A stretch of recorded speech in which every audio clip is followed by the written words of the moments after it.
Everyone, I am Neha वेदवन और हमारा जो टॉपिक प्रोनाउंस का चल रहा है तो हम पढ़ रहे थे इंडेफिनिट प्रोनाउंस को। तो हम ये पढ़ चुके थे कि हमारे इंडेफिनिट प्रोनाउंस होते क्या हैं और कौन कौन से होते हैं। हम ये सब पढ़ चुके थे, एक बार रिवाइज कर लेते हैं। Everybody, somebody, nobody, everyone, someone, no one, everything, something, nothing, anything, सारे के सारे क्या होते हैं? सिंगुलर होते हैं। सारे के सारे क्या होते हैं? सिंगुलर होते हैं। इनके यूजेस आज हम बहुत अच्छे से करने वाले हैं। कुछ एग्जांपल्स के देखेंगे। इनके साथ आज हम पढ़ेंगे कि इनके साथ जो हमारे जो प्रोनाउंस है वो क्या कैसे यूज़ होने वाले हैं। वो प्लूरल यूज़ होने वाले हैं, वो तो कैसे यूज़ हमें इन्हें करने वाले हैं। ठीक है, तो आगे देखते हैं। हम ये एग्जांपल्स भी देख चुके थे कि कहाँ पे हमें जैसे कि हमारा एवरीवन बिलीव्ड हिम, एवरीवन हमारा क्या होता है? प्रोनाउन की तरह यहाँ पे यूज़ हो रहा है क्योंकि उसके जस्ट बाद क्या आई हुई है? वर्ब आई हुई है और ये हमारा सिंगुलर होता है। अगर यहाँ पे वर्ब, यहाँ पे तो पास्ट इंडेफिनिट का यूज़ हो रहा है तो यहाँ पे पास्ट इंडेफिनिट में हम सिंगुलर प्लूरल दोनों में ही हम क्या लगाते हैं? वर्ब की सेकेंड फॉर्म लगाते हैं। सम आर बोर्न, ये ऑलरेडी मैं आपको कल की क्लास में करा चुकी हूँ। अगर आपने वो वीडियो नहीं देखी है तो आप देख लेना एक बार। One should love one's country. अब ये जो वन है, वन के साथ जो हमारा पजेसिव केस कुछ भी अगर आना है ना तो वो हमारा वंस ही आएगा। ना तो हीज आ सकता है, ना ही देयर आ सकता है, कुछ भी नहीं आएगा। सिर्फ और सिर्फ वंस लगाओगे आप। बस यहाँ पे एग्जाम के पॉइंट ऑफ व्यू से वन वाले सेंटेंस में हमारी यही मिस्टेक देखने को मिलती है कि वो यहाँ पे वंस की जगह हिज रख देंगे और हमें लगेगा कि यहाँ पे वो सेंटेंस, क्योंकि अकॉर्डिंग टू जब हम इसका सेंस देखेंगे तो हिज पे भी बहुत अच्छे से बैठेगा सेंस इसकी। तो बस आपको ये देखना है कि वन के साथ आपके जो पजेसिव केस आएगा वो क्या आएगा? वंस ही आएगा और कुछ भी नहीं आएगा। तो one should love one's country. Okay, all the boys were present, ये मैं आपको कल अच्छे से करा चुकी हूँ। तो आज की क्लास देख लेते हैं एक बार। आज हमें क्या पढ़ तो आज हम पढ़ने वाले हैं ये जितने भी हमारे सिंगुलर प्रोनाउंस होते हैं इंडेफिनिट वाले, तो कौन कौन से होते हैं? जैसे कि everybody, somebody, anybody, nobody, everyone, someone, anyone, no one, anything, यहाँ पे आप लिख सकते हो anything। ये सब हमारे क्या होते हैं? सिंगुलर होते हैं। anything है ना, everything ये भी आप लिख सकते हो, everything। ठीक है, ये सभी हम आज ही कवर कर लेंगे जितने भी हमारे सिंगुलर प्रोनाउंस होते हैं इंडेफिनिट वाले।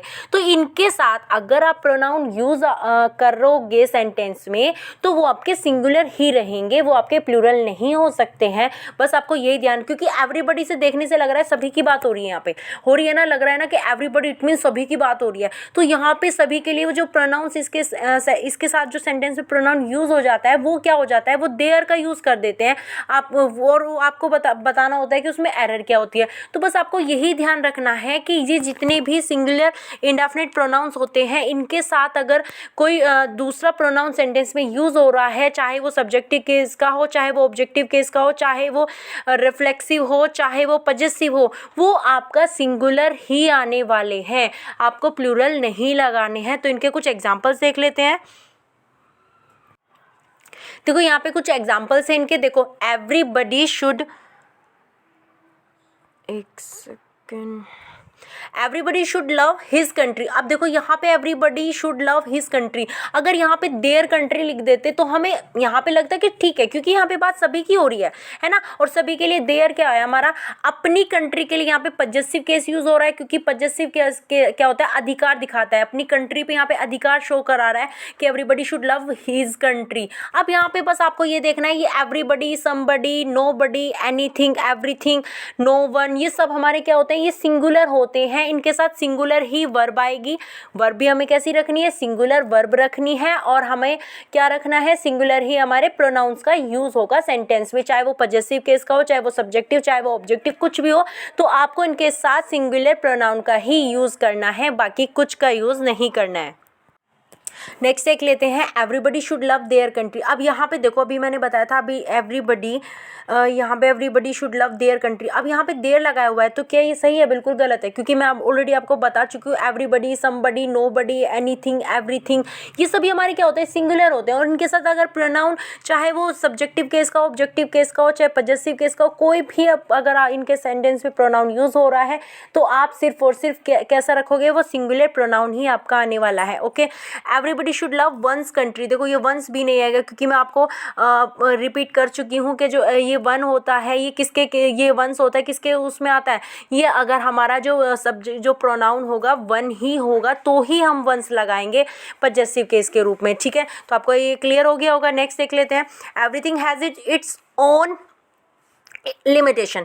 अब यहाँ पे देखो एवरीवन, हम यहाँ पे एवरीवन एवरीबडी, यहाँ पे बात हो रही थी पर्सन की। मैं आपको ऑलरेडी बता चुकी हूँ जब बात होती है एवरीबडी एवरीवन ये सब पर्सन के लिए यूज़ होता है, लेकिन जहाँ पे थिंग की बात आ जाए वहाँ पे वो पर्सन के लिए बात नहीं होती है। तो यहाँ पे हम अब ये इट हम कहाँ पे लगाते हैं, नॉन लिविंग थिंग्स के लिए हम इट का यूज़ करते हैं, है ना, या किसी जानवर के लिए हम यूज़ कर सकते हैं, एनिमल के लिए यूज़ करते हैं इट का। तो यहाँ पे बस आपको यही देखना है कि यहाँ पे एवरीथिंग लग रहा है, यहाँ पे पर्सन की बात नहीं हो रही है बिल्कुल भी। तो everything has its own limitation, यहाँ पे इट बिल्कुल सही है। अब हम यहाँ पे अगर हिज रख देंगे तो बिल्कुल गलत हो जाएगा क्योंकि हिज हमारा हिज हमारा पर्सन के लिए ही यूज़ होगा, हम किसी एनिमल के लिए या किसी निर्जीव चीज़ के लिए हम इसका यूज़ नहीं कर सकते हैं प्रोनाउन का। ठीक है, तो everything has its his own limitation. तो यहाँ पे जो हिज है ये हमारा क्या आ रहा है, गलत आ रहा है। तो एरर बस आपको अगर सेंटेंस में मैं इसके 4 पार्ट कर देती और मैं बोल देती कि इसमें एरर बताओ तो आपको अच्छे से समझ आ जाता है बात किसकी हो रही है, एवरीथिंग। और एवरीथिंग के साथ हमें पजेसिव क्या रखना है, हिज नहीं रखना है, इट्स का यूज़ करना है। तो आई थिंक आपको समझ में आ गया होगा। नेक्स्ट देख लेते हैं, आई हेल्प्ड एवरीवन, मैंने किसकी मदद की है, मैंने सभी की मदद की है, ऑफ द गर्ल्स, सारी गर्ल्स की बात हो रही है। अब यहाँ पे गर्ल्स के लिए प्रोनाउन किसका यूज़ होगा, हर का यूज़ होगा, और लेकिन होगा तो सिंगुलर ही, बात तो एवरीवन की हो रही है। और एवरीवन में हम किसका यूज़ करते हैं, सिंगुलर का यूज़ करते हैं। तो आपको यहाँ पे क्लियर हो गया होगा। तो यहाँ पे गर्ल्स की बात हो रही है तो गर्ल्स के लिए हम पजेसिव केस क्या लगाएंगे, हर स्टडी, हर लगाएंगे क्योंकि गर्ल यहाँ पे लड़की की बात हो रही है और लड़की के लिए हम किसका यूज़ करते हैं, हर का यूज़ करते हैं। तो आई थिंक आपको समझ में आ गया होगा ये जो हमारे प्रोनाउन हैं इनके साथ हमें सिंगुलर ही प्रोनाउन रखने हैं। ये कौन कौन से प्रोनाउन हैं हमारे, एवरीथिंग, एवरीवन, एवरीबडी, सम, ये एवरीथिंग। ठीक है, तो ये जितने भी प्रोनाउंस हैं सिंगुलर प्रोनाउंस हैं और मैं आपको ऑलरेडी बता चुकी हूँ। इनके साथ अगर प्रोनाउन यूज़ करोगे पजेसिव केस का जो भी होगा तो वो आप किसका यूज़ करोगे, जैसे कि वन के साथ सिर्फ और सिर्फ आप किसका यूज़ करोगे, वंस का यूज़ करोगे। ओके, तो आपको ये आज का सेशन समझ में आ गया होगा। नेक्स्ट सेशन में हम और सभी जो हमारे बाकी के प्रोनाउंस बचे हैं उनको देख लेते हैं। और हाँ, ये बात याद रखना, ये जैसे सिंगुलर की तरह ट्रीट होते हैं तो इनके साथ वर्ब भी हमें कैसी रखनी है, सिंगुलर ही वर्ब रखनी है। अगर क्योंकि एग्जामिनर या तो वर्ब में क्या करता है, एरर को दिखाता है कि या तो इनके साथ वर्ब प्लूरल रखी जाएगी, ठीक है, क्योंकि ये सिंगुलर है तो सिंगुलर ही वर्ब इनके साथ लगानी होगी। और अगर ये इनके साथ या तो पजेसिव केस में होगा तो आपको बस यही ध्यान रखना है इस चीज़ में। तो ओके बाय, मिलते हैं नेक्स्ट वीडियो में, टेक केयर।